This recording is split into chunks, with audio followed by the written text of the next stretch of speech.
এক গ্রামে এক ব্রাহ্মণ ও ব্রাহ্মণী বাস করত। একদিন হয়েছে কি, একটা সুখবর শুনেছো গিন্নি?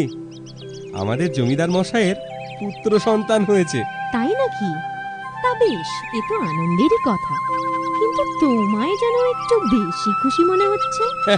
তা হবে না, জমিদার মশাইয়ের অনেক দিনের স্বাদ পূর্ণ হয়েছে।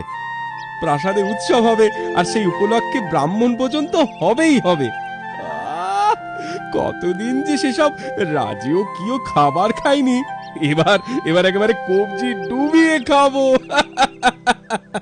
আহা, গাছে কাঁঠাল আর গোঁফে তেল, আগে তো নেমন্তন্ন করুক। ওই ওই শোনো, বলতে না বলতে। শোনো শোনো শোনো শোনো দিয়া মন, খুশির কথা বলি শোনো সকল প্রজাগণ। মহান জমিদারের হলো পুত্র সন্তান, সেই আনন্দে প্রাসাদে কাল বস্ত্র হবে দান, আর দ্বীপ্রহরে সেথায় হবে ব্রাহ্মণ ভোজন। যেথায় যত বামুন আছো রইল নিমন্ত্রণ।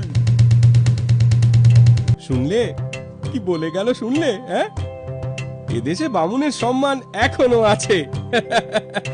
গোবিন্দ গোবিন্দ, পেট ভরলেই আনন্দ।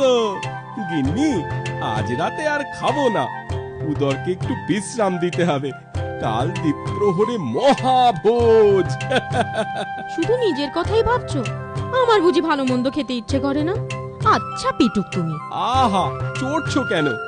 খালি হাতে ফিরবো নাকি?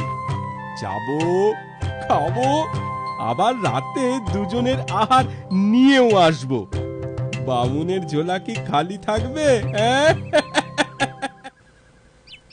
পরদিন সূর্য ওঠার সাথে সাথে বামুন জমিদার গৃহে যাত্রা শুরু করে। কিছু দূর যাওয়ার পর জঙ্গলের পথ। বামুন ভয়ে ভয়ে জঙ্গলের পথে হাঁটে। এই গভীর জঙ্গল রে বাবা, শেষে বাঘের পেটে প্রাণটা না যায়।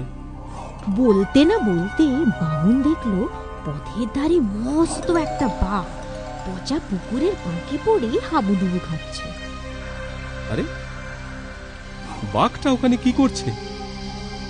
না বাবা, কাছে গিয়ে কাজ নেই, বাঘটা পাঁক থেকে ওঠার আগেই পালাতে হবে। ও বামুন ঠাকুর, শুনছো? ও বামুন ঠাকুর, ভয় পেও না, ভয় পেও না, দয়া করে এদিকে এসো, আমায় বাঁচাও, নইলে এই পাঁকে ডুবে আমি মারা যাবো যে।